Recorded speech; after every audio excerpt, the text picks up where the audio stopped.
My in-game tag is Z1ronic. I was originally in one of the earliest tests, and I didn't really like it at first. It wasn't a simple game, and I think at some point that started bothering me so much that I put in more time to learn it. I started falling in love with the game and played it a lot.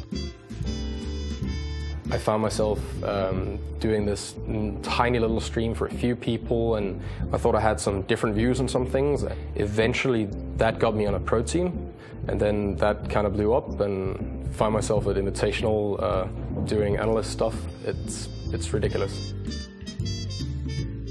Oh, it's the guy with the beard.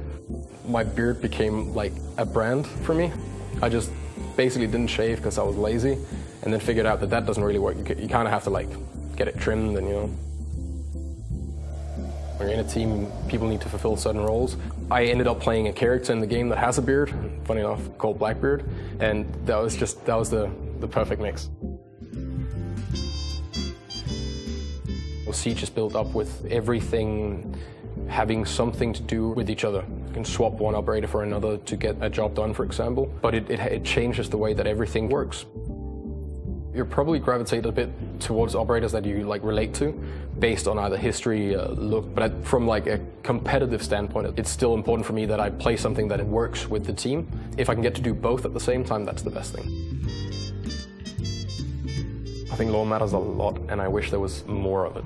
Our community is amazing at giving personality to some of the operators that might not have as much lore. The actual game lore versus the gameplay universe or the community universe, I'm sure one of them could exist without the other, but I think there's some charm to them being intertwined and mixed a bit. Like, if I want to sit and read about it at night, it's not going to take anything away from the competitive experience. Cosplayers, fan artists, devs that actually really care about the game, pro players that develop stuff that teaches younger and newer players how the game is played at a competitive level, content creators that just play for fun but make it extremely entertaining to watch. I think some of them are so far apart and have so little to do with each other except for Siege. Everyone truly cares about the game.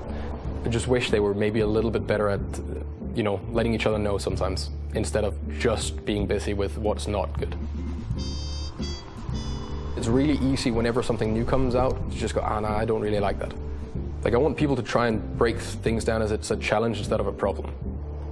I think Invitational is like the reminder once a year that everyone has the same interest. It's amazing to have this one thing that connects everything. Knowing that this one coming up is bigger and better, and I can't even imagine it. I didn't imagine that I was gonna, you know, fly to Rio, Montreal, Las Vegas, to be there and be involved in a video game and truly care about not just the game, but the people involved, the scene. It's brought a lot of good stuff to my life, which I'm very thankful for, and it's a good way to get to be creative and use your mind a lot. I don't want to imagine a time when there's not Siege. And it's hard to think back to what I would have done if Siege wasn't there. It feels kind of good, you know, like go home and say, Mom, the time spent at the PC maybe wasn't that bad.